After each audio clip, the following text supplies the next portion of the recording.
The Little Baby and the Big Baby. Bobby's story. I seemed to have problems keeping dry when I was about 4. I don't remember the details, but maybe I was never really potty trained. I just remember wetting my pants on the bus and being kept in diapers more and more of the time. My daddy seemed to like me being a baby, because remember that he made me use a baby bottle. Sometimes I cried when I had to wear diapers, but I kind of liked the attention too. It was embarrassing to be a baby when the other kids weren't. But Mommy was so nice when she changed me, and it felt good to be in diapers and not have to worry or think about going potty. Big boy's pants just didn't feel the same on me. Mommy would let me play baby sometimes, and that was fun too. Joanne's story. The summer Bobby was 4 was the first that he was fully potty trained. Since I teach, I have summers free, and I decided that it would be nice if I took Bobby on day trips. We only had one car, so we had to use public transportation. Like any good mother, I asked Bobby if he had to go potty before we started off, and for a while this worked. But, on our 3rd trip, when the bus got on the freeway, Bobby told me that he had to go potty. Before we came to any place where we could get off and find a public restroom, he had wet his pants, the bus seat, and even dribbled onto the floor. The lady across the aisle gave us a disgusted look, and I was very embarrassed. I couldn't really blame Bobby. He was only 4. But I couldn't let him wet the bus seat either. When we got off, I went to a drugstore and bought a small package of large Pampers, and put one on Bobby in place of his wet pants. Of course, he cried that he wasn't a baby anymore and that he didn't want to wear a diaper. I told Bobby that I wasn't punishing him, but there wasn't anything else we could do. There was no place to buy him any clean pants, and I could not let him wander around in pissy shorts, so it had to be Pampers. Besides, he might have to pee when we were stuck on the bus again on the way home. Then we went over to the park for our picnic and a nature walk. I rinsed his pants out and hung them on a tree to dry. At first, Bobby continued to cry and sniffle, but after a while, he forgot he was diapered, and had a good time. In fact, when we got ready to go home, and I took him to the bathroom, I found that he had simply used his diaper as he used to. I think you have gotten used to being diapered again. Bobby only looked embarrassed and put his thumb in his mouth as I laid him on the changing table and put a dry pamper on him. When we went back to the tree where I hung Bobby's pants to dry, I found that they were missing. So, Bobby rode the bus home dressed as a toddler. The lady who had been on the bus opposite us when Bobby wet the seat in the morning got on and walked by us. When she saw that Bobby was diapered, she smiled and said, "Very sensible, dear. Little boys need to be kept diapered much longer than most parents realize." By the time we got off the bus, Bobby had wet his diaper again. I thought how much easier it was on us both simply to have him diapered when we were on the bus. The next day I had to go to the mall. This time I just put a pamper on Bobby and pulled his shorts up over it. Bobby did not object nearly as much, but I noticed that he was sucking his thumb again as I diapered him. He hadn't been thumb sucking that since he was potty trained. From then on Bobby wore diapers whenever we left home. Andy, his dad, had always hated making unnecessary bathroom stops, and so insisted that Bobby be diapered in the car on our vacation. As a result, Bobby started to poop himself again as well as wet. At first, when we would stop driving for the day, I would change Bobby back into his big boy pants. But sometimes he would forget he wasn't diapered. After a couple of wetting accidents and one in which he pooped his pants in the restaurant, we decided that it was safer to keep Bobby diapered all the time until we got home and could retrain him. A couple of days into our vacation, Bobby was drinking a soda in the car, and spilled it all over the seat. Andy was furious, as the car was only a few months old. As long as you're a diaper baby, you might as well be a bottle baby too.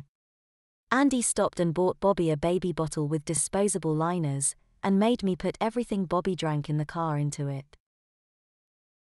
I'll have to admit that Bobby made a cute baby, and since Andy did not want to have any more babies, I wanted to enjoy babying Bobby a while longer. Bobby seemed to like it too, for he would always take his bottle when we got out of the car. When the vacation was over, I was able to re-potty train Bobby at home, but he said that he liked being diapered for trips, and kept his bottle. Sometimes on rainy afternoons, Bobby would ask if he could be my baby again, and I would diaper him until his dad got home. Then I would read to him while he nursed from his bottle. Bobby's story. When I was 8, I would wake up and hear Mommy and Daddy shouting at each other. I guess that really bothered me, cause I started to wet the bed. Mommy was real nice about it, and just put diapers on me at night. She knew that I would not mind, cause, well, see, I like playing baby and wearing diapers and sucking my bottle and wetting. Mommy lets me do that when I want to. I think the counselor said that it was be okay. When I ask, she treats me just like her little baby. She diapers me and gives me a bottle of warm chocolate milk. Then she reads to me, and checks to see if I need a dry diaper, and changes me just like the mommies in the park do for their babies. I like it when she puts a dry diaper on me. They are so soft and snuggly. Sometimes they are nice and warm from the dryer. But maybe that's why Daddy left. When he would come home he would yell at Mommy, sometimes he would yell at her for spending more time with me than with him. I wondered if maybe he wanted to be treated like a baby too. Then he left. I guess I will never know. It makes me feel bad. I miss him.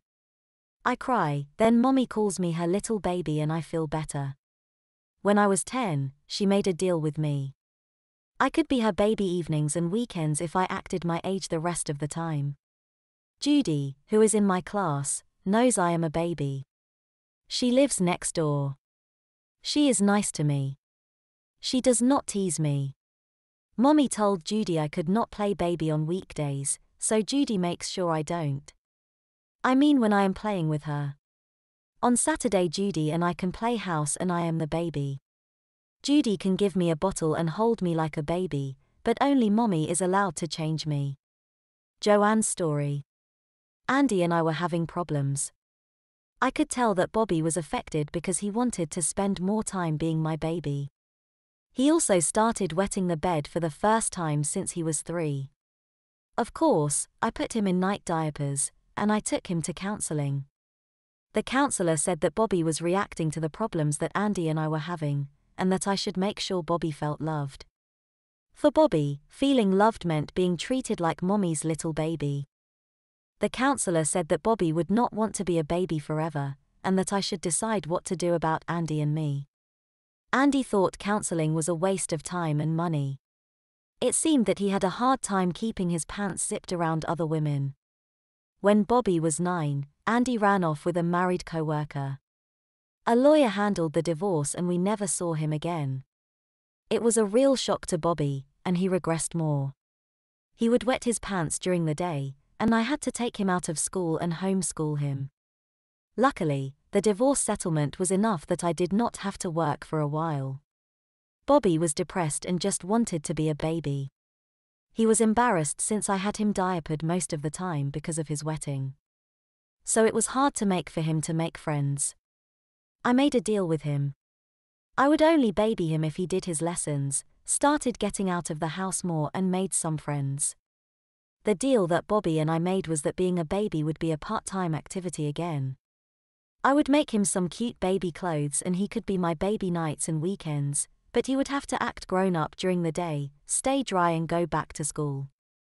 Judy next door, who was in his class, came over to see him and accepted him, diapers and all. She really helped me pull him out of his depression. She plays with him, but only as a 10-year-old during the day. On the weekends and rare evenings she plays house with him and he is the baby. She likes playing his mommy. In fact, she wants to make some baby clothes for him, so I am teaching her to sew. Judy's story. Bobby is really nice. He defended me at school when the other kids were picking on me for wearing glasses and having braces. I knew he liked me. Then he started wetting his pants right in school. I think he did it 3 different times. All the kids picked on him. Bobby wets his pants. Look at the pissy baby. Where are your diapers, baby? You make poopy in your diapers, baby. When I tried to defend him, they asked if I was his mommy. I wanted to be, 'cause I wanted to take care of him. I felt sorry he was acting like a baby. My mommy told me that his dad had left and I knew how bad that felt, 'cause my daddy left too. But I did not tell the kids I wanted to be his mommy. They never listened to me anyway. Then Joanne, that's Bobby's mom, took Bobby out of school. She was a teacher and she quit too. I was worried about him. I went to his house after school. I looked in window on the porch. He was in the living room, laying on the floor in diapers and drinking a baby bottle. I never saw a boy look so cute. His mom looked like she was reading to him. I was kind of afraid he would not want to see me. I knocked on the door and in a little bit Joanne answered and I asked if I could play with Bobby. He was not in the living room anymore. I guess he was scared and hid. I told her that I was sorry that Bobby was not in school anymore, but I knew how he was feeling, with the kids teasing him and all. Joanne asked if I teased him about being a baby. I said no, I knew he was sad 'cause his dad left. Besides, he is a very cute baby. Joanne asked me what I meant, and I said that I had seen him being a baby on the floor. Then she invited me in and made Bobby come out and say hi. He was real red. I thought he was real cute. I asked if he wanted to play. He did not answer, but Joanne said that Bobby only liked playing baby right now. I said that is cool, can I give him his bottle? So she got it and gave it to me and I feed him. I think he liked it, 'cause he smiled at me when I took it out of his mouth. Anyway, he asked me not to tell the kids that he likes being a baby, and I promised not to. I came over every day after school. I played mommy and Bobby was the baby. Then Joanne said that there had to be some new rules, that Bobby had agreed not to play baby anymore on weekdays. She wanted me to help her. That made me feel like a real mommy, helping my baby grow up. Now mostly we only play baby on the weekends. But sometimes I come over at night before bedtime if I finish my homework early. Joanne has Bobby in his diaper and baby clothes then. Sometimes it is a sleeper, and sometimes it is a nightie. Then Bobby puts his head in my lap and I get to feed him a bottle of warm milk. I like Bobby in baby clothes. I want to make him some. Joanne is teaching me to sew. I want to dress in him in a baby dress with lots of lace. Bobby said he would like that, but I have not told Joanne yet. Chapter 2. The Big Baby. Ralph's story. I met Joanne in the grocery store. After dating for about 6 months we got married. I thought it was weird how she treated Bobby like a baby sometimes. But, as long as we were not married, I thought it was none of my business. Once we got married, I thought it was not right, but I thought the best way to deal with it was to make Bobby stop wanting to be a baby. So I started teasing him about his bedwetting and liking to stay in diapers all weekend. I teased him about the silly baby outfits his mother dressed him in for bed, and especially about his drinking from a baby bottle. Then there was his girlfriend, Judy. Joanne taught her to sew, and what did she make Bobby, but a baby girl's outfit? It must have taken her weeks. It was all baby blue satin and lacy, a bonnet, dress, and lacy baby panties. Judy was so proud of it. Bobby loved it. Joanne thought it was adorable. I flipped out. I yelled at Bobby, Joanne, and Judy. I said I could not understand why Bobby liked being a baby, and called Joanne a terrible mother and Judy names that no little girl should ever be called. Big mistake. In a few minutes Bobby and Judy were in tears and Joanne was furious. Joanne would not talk to me for the rest of the day. The next morning, Saturday, she gave me a choice. I could either learn why Bobby liked being a baby, or I could get out. I said, how can anybody know why Bobby likes being a baby? It is simple. I can show you, or you can leave my house right now. Well, I love Joanne, so I did not want to leave. And, I was a bit curious. Okay, show me. Go take a shower and come back. When I came back, Joanne had a diaper laid out on our bed. No way am I wearing a diaper. Then you can leave. I won't leave and I won't wear a diaper. Then I'll call the police and tell them that you have been abusive and won't leave my house. She reached for the phone. Okay, I'll put it on. No, babies don't change their own diapers, mommy will diaper the baby. Lay down. I did, and she put a bottle in my mouth. Drink that while mommy diapers you, baby. I was about to spit it out when I saw a look that told me that would be a bad idea. I started sucking and it tasted like chocolate, mostly. Joanne said it was formula. Joanne slid the diaper under me and proceeded to powder my rear. That felt kind of cool, but what happened next took me by surprise. I was being rubbed with baby oil, and it felt wonderful. And there was no way I could hide it. I was instantly hard as a rock. Without realizing it, I started sucking my bottle harder, too. I see the whittle Ralphie likes being put in diddies by his mommy. I could feel myself turning beet red. I didn't want to, but I knew I did like it. Soon she pinned my diaper, and pulled a pair of shorts up over it. Then she put white tennies and a t-shirt on me. We need to get you some plastic panties, baby. Joanne led me by the hand out to the car and drove to the medical supply store. Strangely, although I had just peed when I got up, I felt like I needed to do it again. I told Joanne that I needed to find a bathroom. No need to worry about that, Ralphie. You just went potty an hour ago. I'm sure you can wait. But, if you want to show that you're mommy's baby, you do have a diaper on. As we looked at the various kinds of incontinent pants, I could not hold it anymore. I thought that it would ease the pressure a bit if I just wet the diaper just a little. So I wet myself, just a little. I looked, nothing showed. Just a little more and I would feel so much better. Since the first wetting did not show, I relaxed a little more. To my horror, a large spot started showing on the front of my shorts. I tried stopping, but I couldn't stop that quick. Pee was running down my legs into my socks and dripping on the floor from my crotch. Joanne said in a voice loud enough for others to hear, "See, I said that you needed plastic panties and just a diddy wasn't enough." Then she grabbed 3 packages of baby panties with one hand, and my hand with the other, and led me to the checkout to pay for what I obviously needed.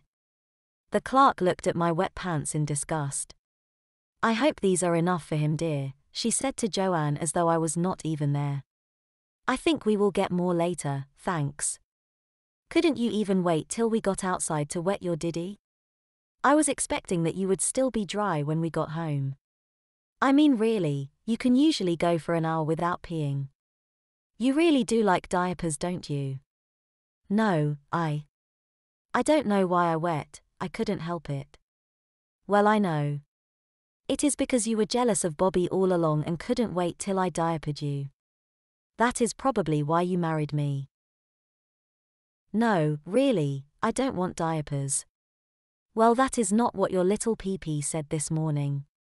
First there was its flagpole act when I diapered you, then it just could not wait to embarrass me by wetting in the store. I mean a grown man wetting his diaper, and not just a little, but enough for everyone to see what a baby you are." By then we back to the car, and Joanne had me lay on the seat while she pulled off my wet shorts and pulled a pairs of baby panties up over my wet diaper. When we got home, I had to walk to the house in my t-shirt, diaper and baby pants. Judy was feeding Bobby his bottle, and Joanne asked her to fix me one as she needed to change me. She said I liked to have one when I was changed. Of course, I didn't, or maybe I did, I thought, but I just kept quiet while Mommy led me upstairs to be changed. Joanne's story. I met Ralph at the grocery store. I had seen him while I was buying some things for Bobby, first in the baby aisle, and then looking out of the side of his eye at the adult diapers. It was after I had picked up some small adult disposables that he came up and asked me if I knew where the pickles were. As we dated, he seemed to be kind of infantile in the way he approached me, nuzzling my breasts, and suckling like a baby as we made love.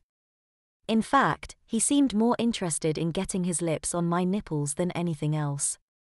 When he came to my house and saw how I dressed Bobby for bed, I could see that he was aroused, even jealous. After we married, I hinted that I could treat him as a baby if he would like, but he seemed oblivious to his own desires. I think he was jealous of Bobby but so conflicted that he felt that he had to tease Booby mercilessly. When he yelled at Judy, Bobby and me because of Judy's beautiful creation for Bobby, I flipped out. I could hardly control my anger till I realized that, like Bobby, he was just a baby, and that he ought to be excused because babies can't help themselves. Since he couldn't ask for what he really wanted, it was up to me, his wife or mommy, to do what was best for the poor dear. I had diapers from Bobby, and I was sure that Ralphie would let me put them on him, but I needed to show him what a baby he really is, so some help was in order. I made some formula for him to nurse while I diapered him, and I do know how he likes to nurse. The formula had a diuretic in it that would have him wetting in an hour, so all I needed to do was take him out till he wet his whittle diddy. I knew he would try the diapers, it was what he really wanted. Of course, without plastic panties, he would wet through and show what a baby he is. As it turned out, he did not even ask where the toilet was. He wanted to wet his diaper, and he did. When I got him home, I had Judy warm another bottle of formula, this one with a laxative. Meanwhile, I took my new baby upstairs and rewarded his first wetting by making him come in his wet diddy with baby oil. Judy and Bobby are now married. Judy is the mommy and Bobby is her baby. Ralphie likes to be called Patsy and prefers baby dresses very much like the one Judy made for Bobby when we are alone. Judy and I hold babyification workshops for feminists and sell baby and little girl clothes to the participants for their big babies. The idea occurred to us when I finally met Andy's new wife, Sally, and she complained about his behavior. Sally brings Andy in for our workshops as an example of what can be achieved using our methods. He gives testimonials about how much happier he is as a baby girl, and wets his diaper for the class. He gets the feminine attention he always craved as the women take turns diapering him.